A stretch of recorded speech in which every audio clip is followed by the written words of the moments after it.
All right, y'all. Welcome to Standalone 11. It's your host, Jared, from the Grab Some Popcorn podcast. I'll be doing a standalone review of The Housemaid. So, The Housemaid is a psychological thriller directed by Paul Feig, starring Sydney Sweeney and Amanda Seyfried. The film is billed as a tense, slow burn thriller centered on class, power, and deception. Hoping for a fresh start, a young woman becomes a live-in maid for a wealthy couple who harbors sinister secrets. So, we're introduced to Millie, played by Sydney Sweeney, as she goes on a job interview for a live-in maid position with the Winchester family. She interviews primarily with Nina Winchester, played by Amanda Seyfried, the wife of the household. It's immediately apparent that Millie desperately needs this job. Before she's even accepted, we see her sleeping in her car and surviving on little to no money. We also learn that Millie is currently on probation or parole through the movie, but intentionally keeps it vague. After Millie accepts the position, it doesn't take long for cracks to show. Nina begins displaying signs of severe mental instability, most notably when she accuses Millie of throwing away important notes she needed for a PTA meeting. This escalates into a full-blown breakdown, with Nina destroying much of her own kitchen. Under normal circumstances, most people will quit on the spot, but because Millie is in no position to walk away, she stays cleaning up the mess after Andrew Winchester, who's Nina's husband, steps in and calms her down. As the story progresses, Nina repeatedly antagonizes Millie through a series of childish and manipulative games, with Nina constantly instigating the conflict, then shifting blame onto Millie. During a routine ballet pickup where Millie is picking up her daughter, Millie uncovers a disturbing truth. Nina once attempted to kill both herself and her daughter and was subsequently institutionalized in a mental hospital. Despite this, Nina later asks Millie to arrange a romantic getaway for her and Andrew. Conveniently, on a weekend that conflicts with Nina's plans to leave town with her daughter. At this point, it becomes increasingly clear that these mishaps may be more calculated than the film initially lets on, with Nina repeatedly engineering situations that place Millie at fault. Millie and Andrew ultimately decide to go on the trip themselves, secretly beginning an affair. When they return home, Nina discovers the betrayal and flies into a rage. Andrew forces Nina out the house, and it briefly appears as Millie has fully taken Nina's place, both as his partner and the woman that's under his control. This illusion doesn't last long. The film then pulls back the curtain, revealing that Andrew is the true villain, a manipulative control freak who psychologically and physically abused Nina, projecting his behavior onto Millie, just as he did before. Millie, having been held captive and forced to comply with Andrew's demands, eventually breaks free and imprisons him in the same space where he once trapped women. Believing that Millie has likely suffered the same fate, Nina returns to the house in an attempt to rescue her. She's right, but in the process, she accidentally releases Andrew.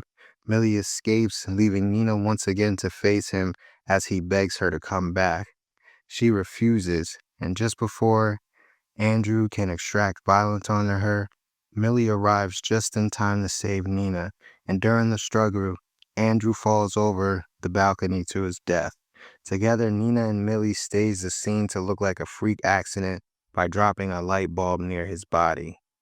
Now, realistically, there's no way the police wouldn't question it, but the film conveniently avoids that problem when the investigating officer turns out to be the sister of Andrew's ex-fiancée, allowing the incident to be quietly brushed aside. Now, let me tell you what I liked about this movie. But before getting into what worked for me, I do want to say that I intentionally didn't give away every twist in the plot because I think this movie is still worth seeing, especially if you like psychological thrillers. First off, Amanda Seyfried is the standout here.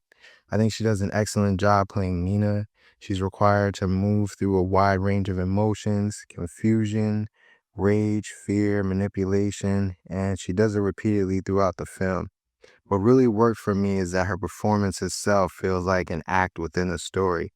She's playing a character who is performing, manipulating, and masking her true self, and that layered performance is not easy to pull off. Amanda absolutely nails it. I also thought Sydney Sweeney was well cast as Millie. The role doesn't ask her to do a ton of outside of what she's already proven to be comfortable with, reacting in shocked, and existing in vulnerability, and leaning into more sexual and sensual presences when the story requires it. That's very much within the lane of character she usually plays, and because of that, it feels natural and believable rather than forced. Another thing I enjoy was the movie's use of twists. For a good portion of the runtime, I generally couldn't tell whether the husband was in on everything or not, and that uncertainty kept me engaged. The film does eventually reveal the truth, but until that point, it keeps you guessing in a way that works more often than it doesn't. That being said, some of the things I liked about this movie also ended up leading directly into the things I didn't like. And that's where the film starts to stumble a bit for me. So, what I didn't like, as much as I enjoyed parts of the film, there were definitely some things that didn't sit right with me. The biggest issue for me was how convenient everything felt. It often seemed like every situation was just set to push the plot forward, and it started to feel predictable. For example, people in the town talk way too freely about Nina, as if nothing could ever get back to her. The PTA moms, the girl at the ballet, all of them casually just sharing personal business just so the story can move along. It felt forced. I know the movie is based on a book, so this may have come from the source material, but in the film, it didn't quite land for me. The relationship between Andrew and Millie also felt overly convenient. She just happens to be up at 2 a.m. watching TV, and so is he. She also had no one to attend the ballet with, and he conveniently just invites himself. This kind of timing happens repeatedly in the film, and it makes some of the twists and story feel predictable rather than suspenseful. On top of that, I wasn't a fan of the soundtrack. Some of the songs during key scenes were unnecessarily loud and felt out of place, which distracted from the tension in the movie instead of enhancing it. Overall, the film's convenience and soundtrack choices slightly undercut what could have been a more gripping thriller. My hot take for this movie, I actually think this movie might have been better if it weren't based on a book. Because it's adopting source material, it feels constrained in some ways, like it has to hit certain plot points and satisfy the fans of the book. That part of why, that's like why the story felt so convenient. Now, they could have made changes to improve that, but I haven't read the book, so I'm just going off the movie itself. From my perspective, a completely original story might have allowed for a less predictable, tighter thriller without all the forced setups. Overall, I'm giving Housemaid a 6 out of 10. I initially thought it was more like a 5.5, but because of Amanda's performance, it really stood out and carried a lot of the tension in the film. If I had to compare it to something, I'd put it in the realm of erotic adult thrillers like Bone Lake, but this movie isn't overtly sexual or violent. Honestly, the trailer made me feel like it was going to lean into that a lot harder, so it felt a little bit misleading. But even with the flaws, the convenience of the plot, some predictable twist, and the distracting soundtrack, I still recommend giving this one a watch. Maybe not in the theaters, but definitely check it out when it comes on streaming. And that's my standalone review of The Housemaid. Be sure to like the video and leave a comment. Let me know what you thought of this movie. Let me know if you plan on seeing it. And let me know what you thought of the review. Thanks and have a good day.